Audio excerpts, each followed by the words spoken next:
Surgiram então na Terra missionários vindos de outro planeta chamados Equitumas. Eram homens e mulheres com 3 a 4 metros de altura. Chegaram em naves ditas chalanas.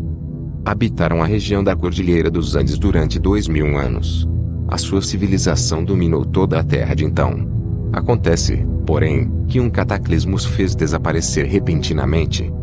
Sim, uma nave dita Estrela Cadente, vindo do espaço sideral, circulou sobre a Terra e provocou explosões diversas, sepultando o núcleo central dos Equitumas. O lago Titicaca, entre a Bolívia e o Peru, seria o resultado dessas explosões. Ora, o comandante dessa façanha realizada com a bênção de Jesus foi um mestre planetário, chamado Seta Branca.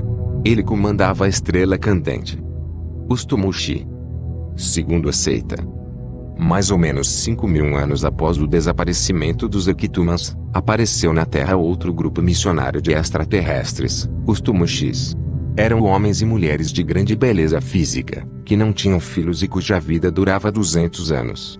Eram cientistas e artesãos, que vinham explorar cientificamente as energias planetárias, constituíram grandes usinas de integração e desintegração das energias.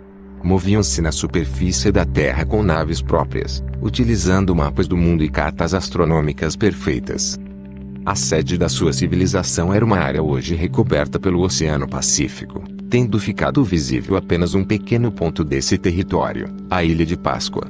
São vestígios dos Tumushis as ruínas de Machu Picchu, as pirâmides do Egito, do México e outras.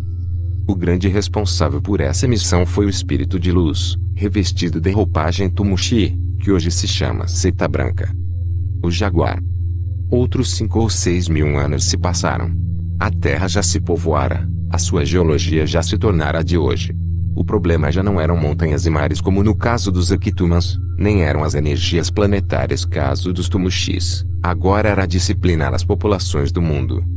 Vieram então a este mundo os missionários jaguares, cujo símbolo era a figura estilizada dos felinos, gato e animais afins. O jaguar-chefe era o espírito que habitava um corpo hercúleo que se chamaria depois Seta Branca. Por fim, chegou a Era de Cristo, que ocupa os 2 últimos milênios. A tônica desse era o amor. Ora, numa pequena cidade da Úmbria chamada Assis, viveu o apóstolo do amor, que se chamou Francisco de Assis. O espírito que habitava o corpo do Proverilo era de um veterano deste planeta, já havia comandado a Estrela Cadente, já tinha sido o grande Tumushi, fora também o jaguar-chefe. No século XIII ele foi Francisco de Assis. No século XVI, ele se chamaria Seta Branca. O cacique.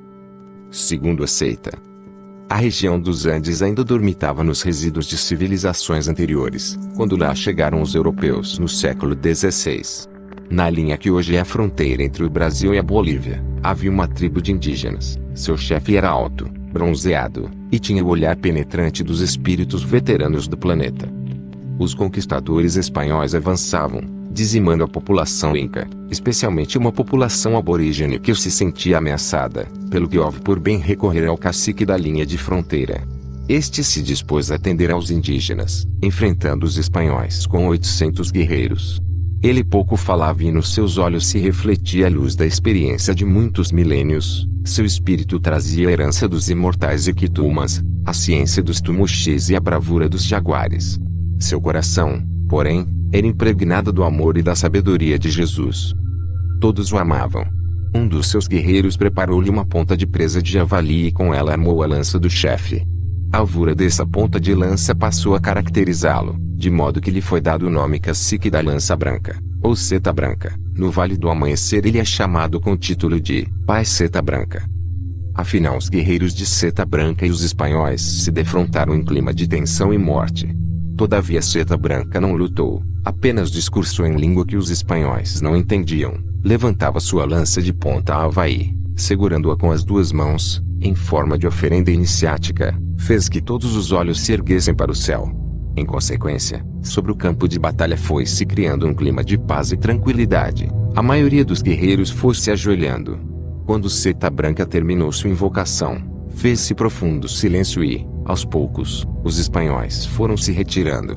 A força espiritual de Seta Branca salvara aqueles guerreiros, mostrando a supremacia da força do amor sobre a força bruta. Tia Neva. A seita ainda ensina.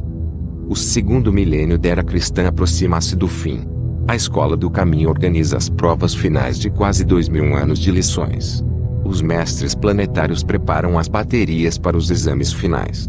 Os alunos sofrem a expectativa de fim de curso e espíritos ansiosos aguardam o término da jornada. Outros, do lado de fora, fazem o vestibular para ingresso na escola da vida do planeta Terra. Humildes trabalhadores enfrentam os testes para verificar sua eficácia. Seta Branca, superada sua faixa encarnatória, mas sempre no comando da missão, prepara um emissário, um ser humano capaz de transmitir sua mensagem. Sim, a Tia Neva. Em 1925 nasce no Brasil uma menina que se chamou Neva. Em 1957, com 32 para 33 anos, revela-se a sua clarividência. Em 1959 ela dá início à sua missão, a missão de Seta Branca. Ela se liga à experiência de muitos milênios, sintetiza seus conhecimentos, atualiza-se com o mestre humano Tibé. Recebe a força dos Equitumas, a ciência dos Tumuxis e atualiza os Jaguares. Adaptando o trabalho das antigas civilizações ao homem do século XX, ela cria a figura inovadora do doutrinador e coloca em funcionamento a corrente indiana do espaço com seus raios e suas linhas. Mais uma vez Seta Branca está em ação.